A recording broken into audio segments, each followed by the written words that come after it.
The Cannabis Heals Me podcast, episode 101.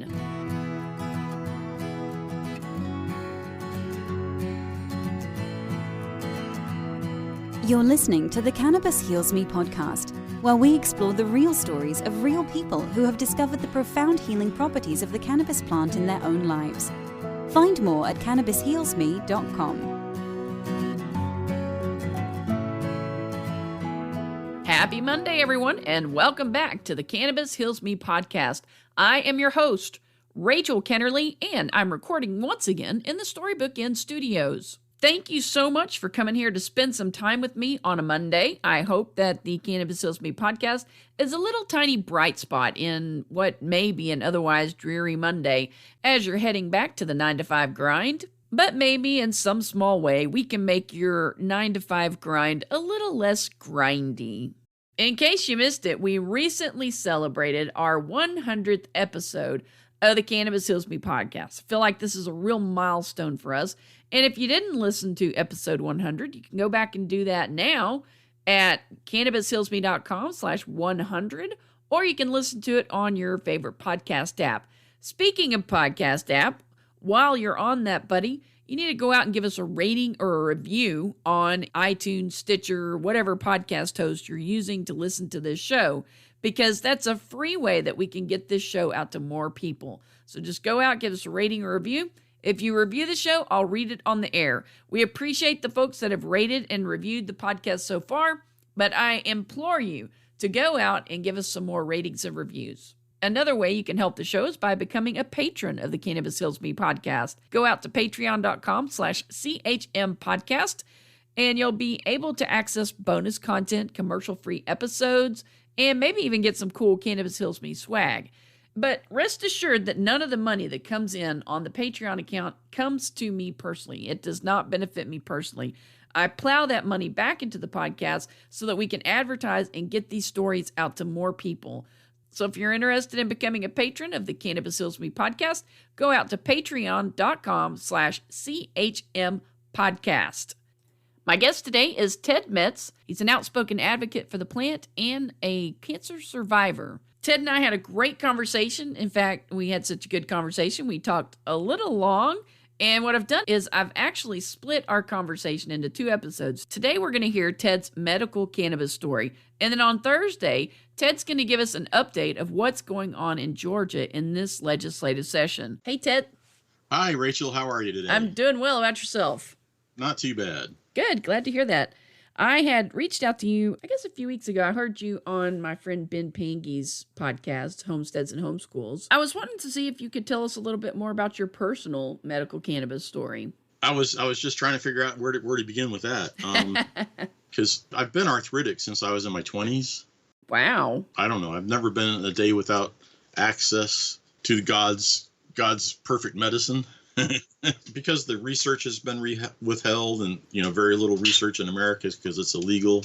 Yeah. And nobody really ever had any definitive clinical studies on the effectiveness of pain relief using medical marijuana. I'm going to say cannabis because CBD oil is from hemp, but it also works for pain relief and pain mitigation. So anyway, I've always used that. But let's skip ahead a little bit. Let's see. I served in the Navy as a radar technician. Part of that duty led to a lot of exposure to radiation. Mm-hmm. And I developed a cancerous spot on the outside of one of my ears. And I'd had it treated on and off for about 15 years or so. And then one day it just got really bad and started to spread. It was squamous cell carcinoma. Uh-huh. So as soon as I got the diagnosis that it was, squamous cell and had started to metastasize, I sourced some Rick Simpson oil. Uh-huh. And I started doing the Rick Simpson protocol. So, the thing about the Rick Simpson protocol is that doing a gram a day of high THC concentrate pretty much turns you into a zombie if you take it orally. Yeah. Before that, I didn't know you could take it as a suppository. But as a suppository, of course, it bypasses the liver, so it doesn't get you high. So anyway, so I spent a couple of months as a zombie waiting for surgery. But in between the initial diagnosis and going through all of the diagnostics and, being passed around from one oncologist to another, the squamous cell carcinoma metastasized into my neck, started forming huge tumors into my lymph system, into my muscles, into my tongue and all of the glands in my tongue, and also blood vessels and such, and some of my nerves. But I started doing the Rick Simpson oil, and by the time I had gotten to my date for surgery, the diagnosis I got like November the 4th, and in between November the 4th and January 31st of 2018, when I actually finally had the surgery, the amount of spread and the growth of the tumors was just amazing. It started out, I first noticed a problem with a like a BB sized knot behind my ear, which I just thought was a pimple or something. And I finally went to the dermatologist, and the dermatologist like had a panic attack and like immediately sent me to somebody else, who sent me to somebody else, and blah, blah, blah. But by the time I got from surgery, that little BB sized spot turned into something about the size of a peach. And it was like growing out of my neck. But wow. I again started the Rick Simpson protocol. The night before surgery, part of that one particular tumor actually fell off in the shower. Hey guys, wanted to tell you real quick about our podcast host and sponsor, Anchor.fm. If you're thinking about starting your own podcast, I highly recommend Anchor. It's free. There are creation tools that allow you to record and edit your podcast right from your phone or computer. They'll distribute your podcast for you, so it can be heard on Spotify, Apple Podcasts, and many more. And you can make money from your podcast with no minimum listenership. It's everything you need to make a podcast all in one place. Download the free Anchor app or go out to Anchor.fm to get started. That's Anchor.fm. Now back to the show. Are you kidding me? I'm not kidding you. Wow. So... how big a chunk was it? Just out of morbid curiosity. You're morbid, about the size of a twist-on plastic soda bottle cap. Really? Yes. What did the doctor say when you told him, hey, part of my tumor just fell out of my head? Well, I didn't see the doctor before that because, again, that was the morning that I was showering to go to surgery. And by the time I got to surgery, they checked me in, they doped me up, they put me under, and I didn't even see the doctor until like the next day. So what was the size of the tumor they actually removed in surgery? Well, it wasn't just one. It was about 6 that had grown in my neck. The biggest one was the size of a Johnsonville brat. Oh my gosh, that's huge. Yes. And that was in your neck? That was in my neck, growing from like behind my ear, down my neck, into my chest cavity. Wow.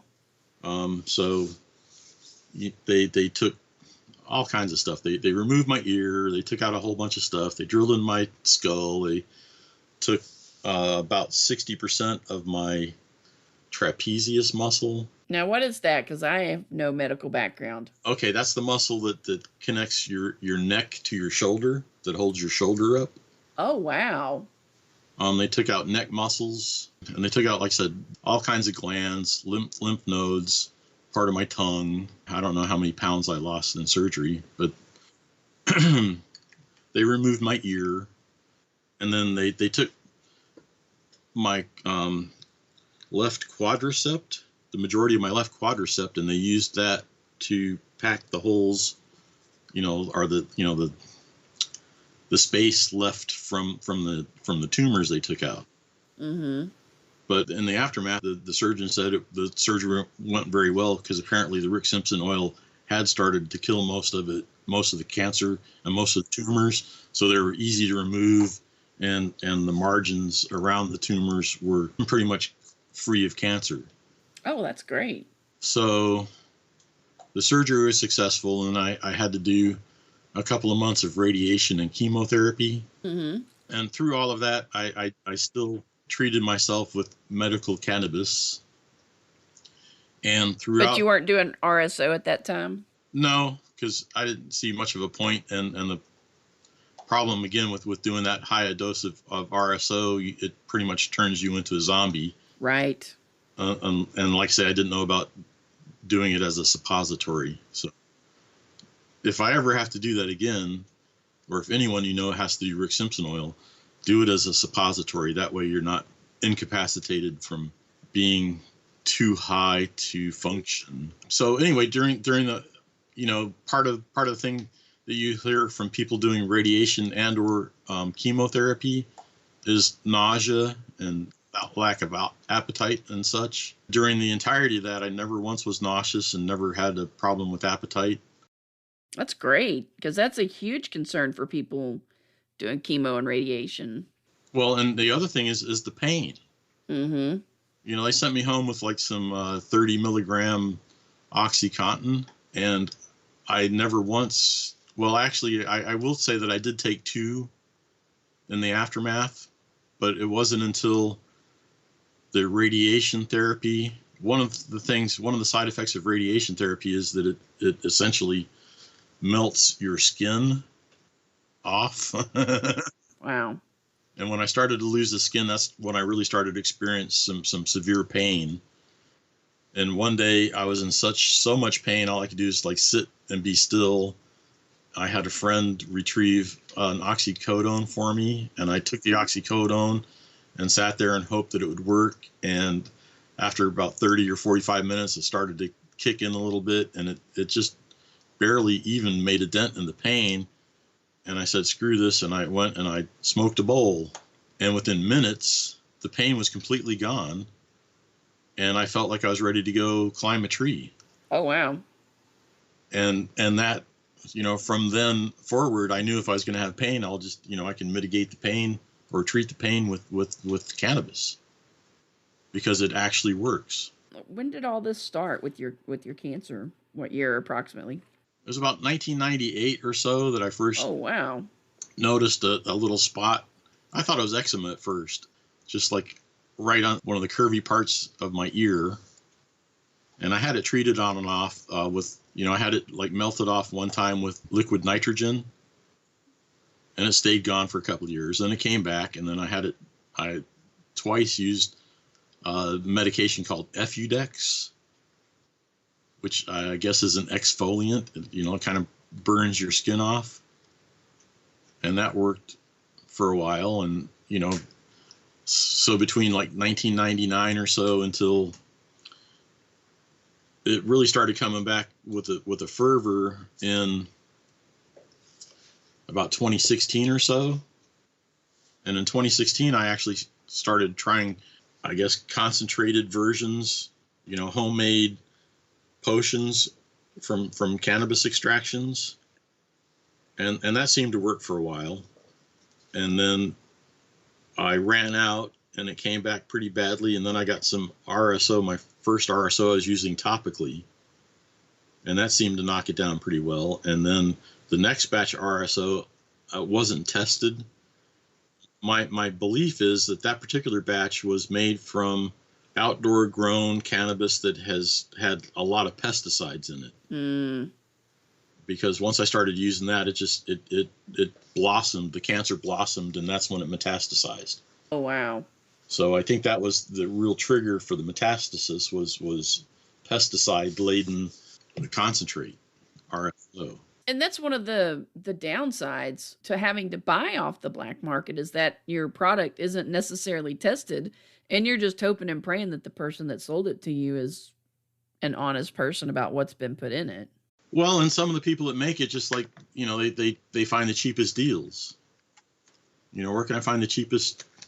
And that's how they make it. It's like, I guess you can say like junk scrap, industrial scrap. Right, yeah. So at that point, that's when I again sought medical attention. Was actually the first time was October 20th or October 19th of 2017. Okay. And that was the first doc sent me to a dermatologist. Dermatologist did a culture. Uh-huh. And then after they got the culture back, then sent me to, like I say, a series of other doctors. And the time lag in between, just the whole time I was getting shuffled around, the cancer was spreading and growing. Yeah, that seems like a long time for them to go between diagnosis and when they actually got you under the knife. Well, it's just that's pretty typical of how the medical industry works. I suppose so. Especially when you got to get approved to be referred to this doctor or referred to that doctor. Well, and part of the referral, I think the first specialist I saw was like an ENT. Mm-hmm. And the ENT was basically, his office was supposed to set up an MRI. Mm-hmm. And like 2 weeks later, I hadn't heard from him. I finally called him and said, well, where the hell's my MRI? I've been waiting you guys to call. And said, oh my God. And so they finally, found out that there was a breakdown in communications, and they finally got me an MRI a week later. And then by the time the pathology came back, it had metastasized even further. And then they started to panic, and they started saying, well, this is too much for us to do. You need to go find this other specialist. And then they actually did give me, they did get me in touch with probably the premier head and neck guy on the planet, Mm-hmm.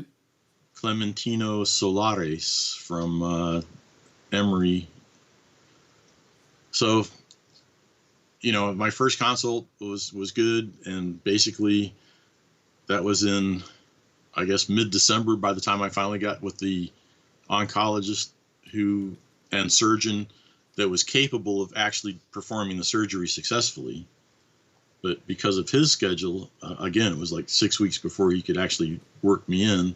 Yeah. Because they estimated my surgical time to be 12 to 14 hours. Wow. That's how extensive it had gotten. Wow.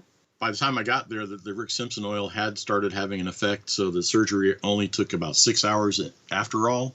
Oh, that's good.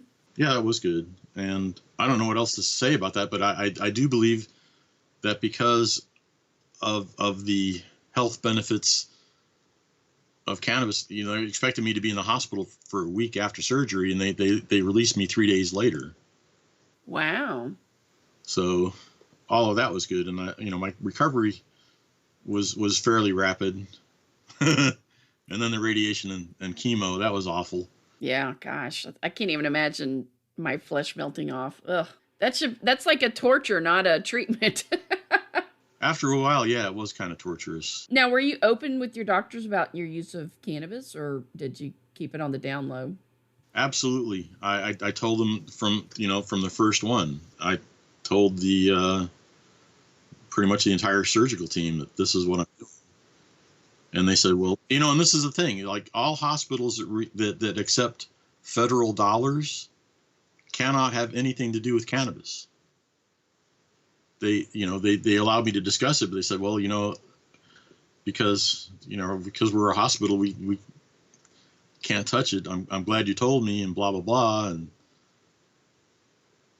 keep doing what you're doing, essentially is what they said. We can't condone it. But honesty is the best policy in my regard, in my opinion.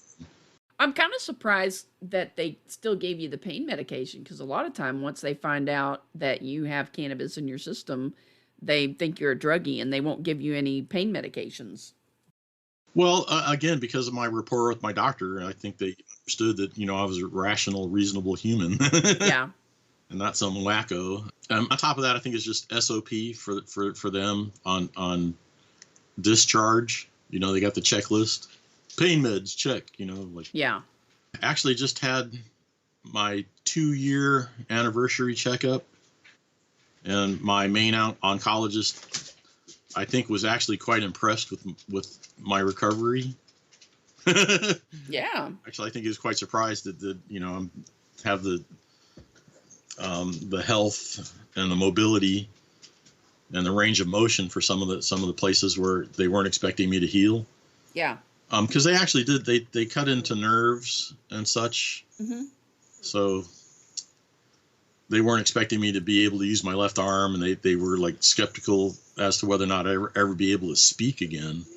Oh, wow. So I do have a paralyzed vocal cord, which I don't really notice, but I know I can't sing like I used to be able to, which is depressing because I've been a musician all my life. Yeah, that would be a tough blow. But my spirits are high. They did take my left quadricep, which is the muscle in the front of your leg. Yeah.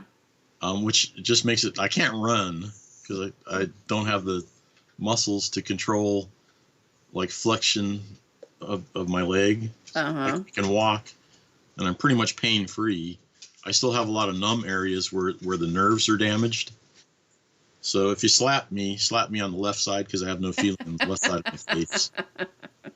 But I started out where my they basically cut a huge portion of skin off my left neck and head and essentially lifted my face up off, like peeled my face off and did a bunch of stuff under all of that, and then they put my face back on and sewed it all back up. So I have a huge skin graft. About the size of your hand. Well, I've got so a size of a very large hand, covering where my ear was and all the stuff they took out of my neck.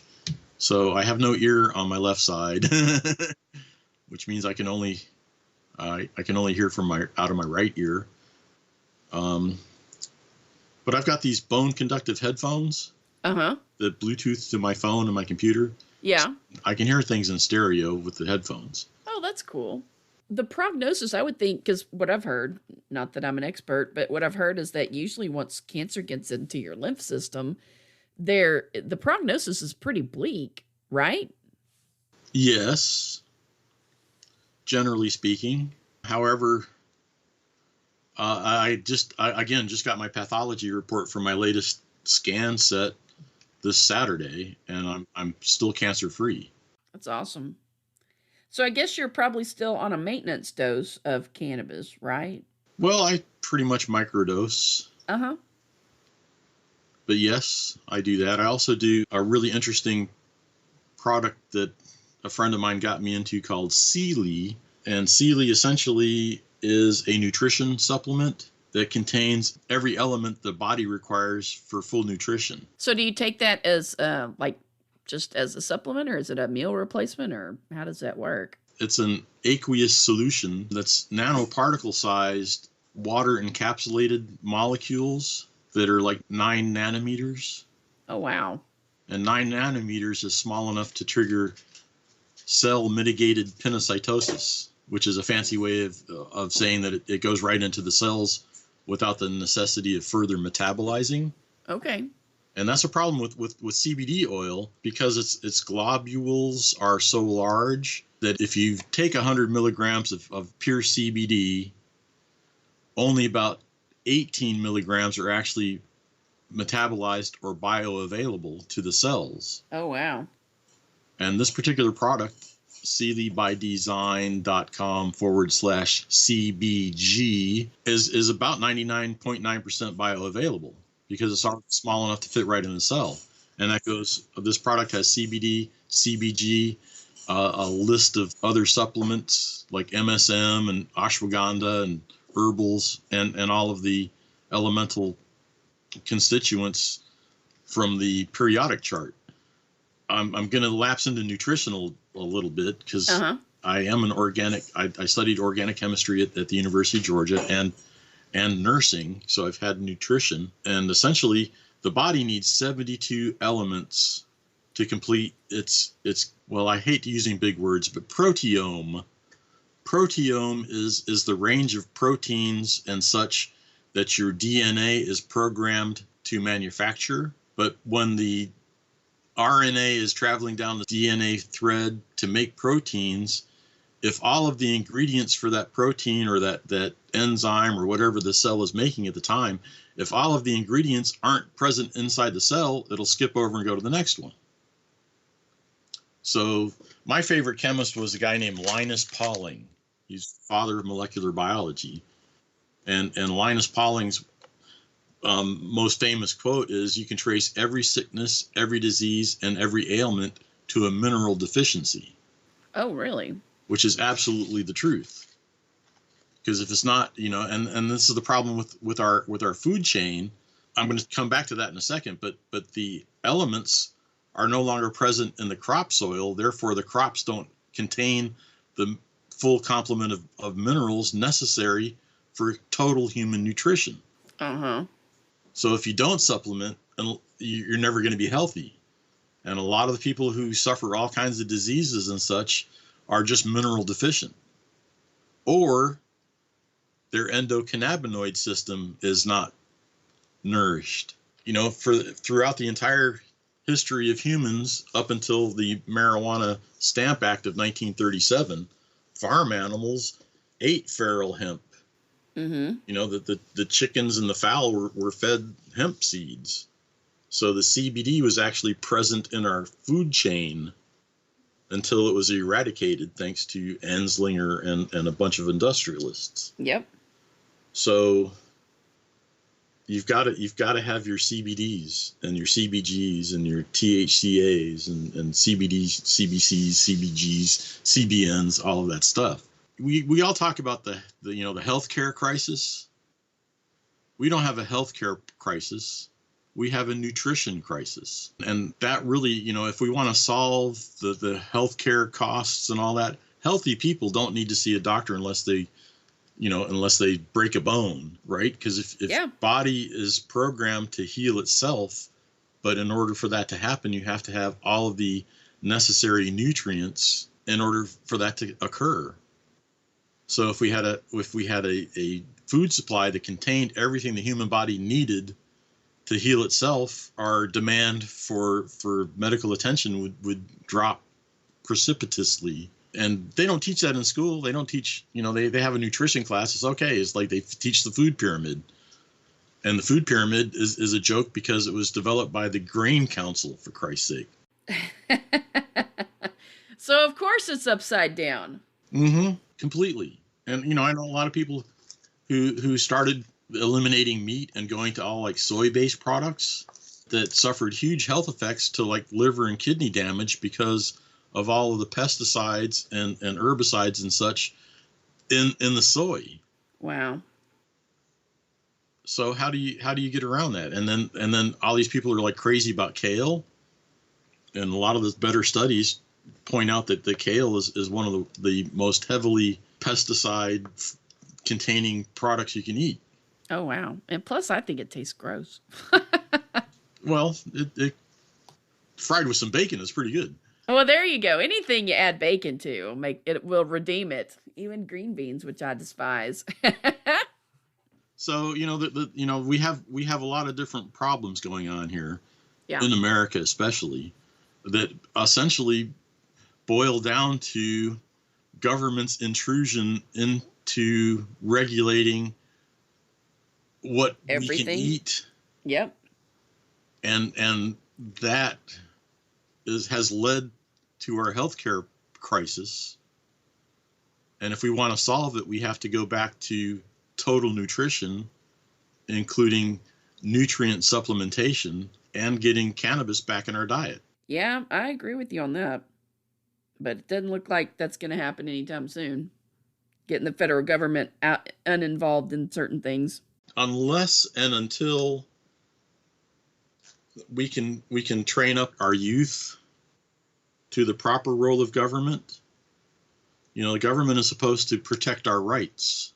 Exactly. And they do not. Nope, they don't.